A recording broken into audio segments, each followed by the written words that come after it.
Assalamualaikum dan selamat datang ke YouTube channel Mak Don. Sekali lagi dengan aku Mak Don, dan hari ini kita akan review tentang sebuah filem yang sedang ditayangkan di Malaysia bertajuk Satria Dewa Gatotkaca.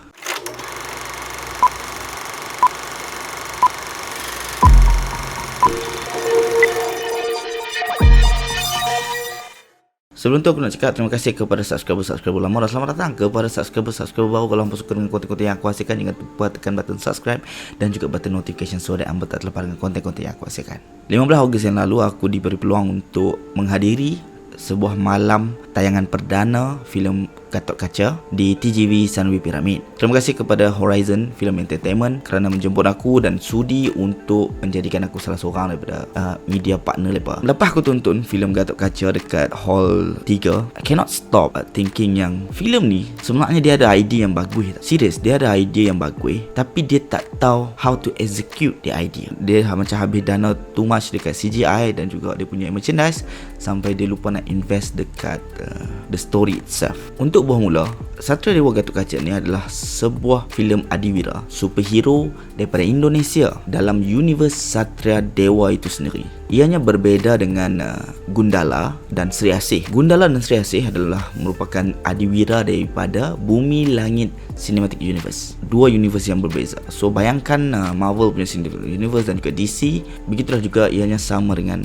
Bumi Langit dan juga Satria Dewa Cinematic Universe ini. Dua universe yang berbeza dan mempunyai superhero yang tersendiri dalam universe lain. Filem ni mengisahkan tentang Yuda lakonan Rizky Nazar yang cuba untuk menyiasat misteri di sebalik pembunuhan kawan baik dia iaitu Erlangga lakonan Jerome Kurnia. Waktu tu juga dekat bandar yang mereka duduk tu berlakunya satu pembunuhan berantai, pembunuhan bersiri lah, yang mana mereka tak tahu punca dan kenapa pembunuhan itu terjadi, siapa yang buat dan kenapa benda terjadi. Dan waktu tu lah yang secara tiba-tiba Erlangga diserang dan dibunuh. So waktu convocation Erlangga dan Yuda yang berada kat situ cuba kejar penjenayah tu dan kemudian terlepas. Dan dia cuba merungkai misteri pasal tiba-tiba kawan dia kena target lah, apalah semua tu. Little did he know, dia punya penyelidikan tu telah merungkai beberapa misteri dan rahsia dan menyebabkan benda tu akan mengubah hidup dia buat selamanya. Jadi itulah sinopsis dia. So kalau kita tonton, kita baca sinopsis dia dan kita tahu it's pretty straightforward punya filem. However, the idea behind it, the backstory behind Gatotkaca adalah kompleks. Dia adalah berasal dari satu kitab. Jadi untuk penonton bukan saja dari Indonesia, bila betul cakap pengarah ni iaitu Hanung Bramantyo, yang lepas harus terangkan secara lebih detail dan lebih terperinci sebab filem ni bukan untuk orang Indonesia saja. Filem ni untuk the whole world, untuk orang the whole world tahu tentang Gatotkaca. And that's the purpose of the film. You don't want to make a film to only a specific target audience. You nak buat untuk semua audience. So bila backstory dia agak kompleks dan pengarah dan juga penulis cuba untuk adunkan dengan kisah yang terjadi waktu tu, ianya agak kucar kacir sikit. Kiranya lah ni pengarah dan penulis dia tak tahu nak susun macam mana. Dia tak tahu nak susun bila kena tunjuk past punya timeline, dia tak tahu bila nak tunjuk present punya timeline, dan bila dia selitkan di antara dua tu dia jadi agak kucar kacir dan jadi agak secara tiba-tiba. Padahal dan untuk geng media kami ada dapat satu klip tau, dan klip tu ada dalam filem tu. Cuma tak salah aku, ianya agak berbeza dengan klip yang ada dalam filem. So klip tu menceritakan tentang background story Pandawa dan Kurawa, tentang macam mana peperangan saudara terjadi waktu tu dan apa yang menyebabkan backstory semua tu.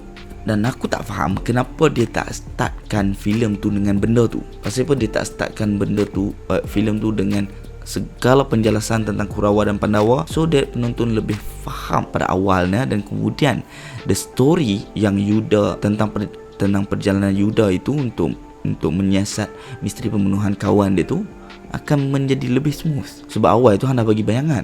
Ni dah hang terus mulakan dengan satu tragedi which is okay. Cuma kalau filem ni dah di-establish pada awalnya, ianya tak akan menjadi kucar kacir. Tapi sebabkan ini adalah filem pemula, jadi bila susunan dia tu bila susunan dia macam tak kena dan tak tahu nak susun kat mana, tu yang menjadi kucar kacir. Kita baca macam ni lah apabila hang dapat hadiah kan, misteri dalam hadiah tu hang tak tahu hadiah tu dalam tu apa dia kan, tu misteri bagi hang. So kalau hang buka dengan tenang, the suspense behind the gift, hadiah tu akan jadi lebih tinggi value dia, sebab hampa tak sabar nak tengok apa buka slow, the suspense dia increase. Tapi kalau hampa koyak benda tu khabar, dia punya kotak pun hampa buka ikut dan hampa nak tengok ada dalam tu, value dia berkurangan. Macam itulah juga dengan filem ni. Dia tak pandai nak kopek satu persatu misteri dan cerita di sebalik pembunuhan berantai tu dan relatekan dengan kisah silam Kundawa dan Pandawa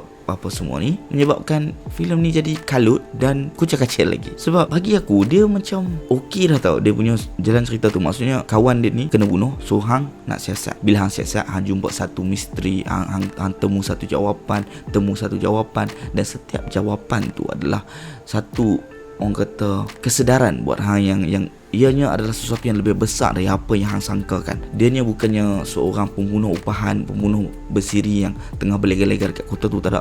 Ianya bigger than that. So benda tu yang kita nak rungkai. Jadi bagi aku dia dah elok dah, tapi execution penulis dan pengarah tu yang menyebabkan filem ni macam pediah. Also karakter dalam filem ni agak macam cacah maba. Hang tak tahu nak penjelaskan tentang background karakter dia, dan karakter development dia tak nampak. Hanya ada pada Yuda saja yang tu pun perubahan dia, the character arc dia hanyalah daripada dia tu tak ada apa-apa jadi kepada ada sesuatu, iaitu menjadi superhero, itu je.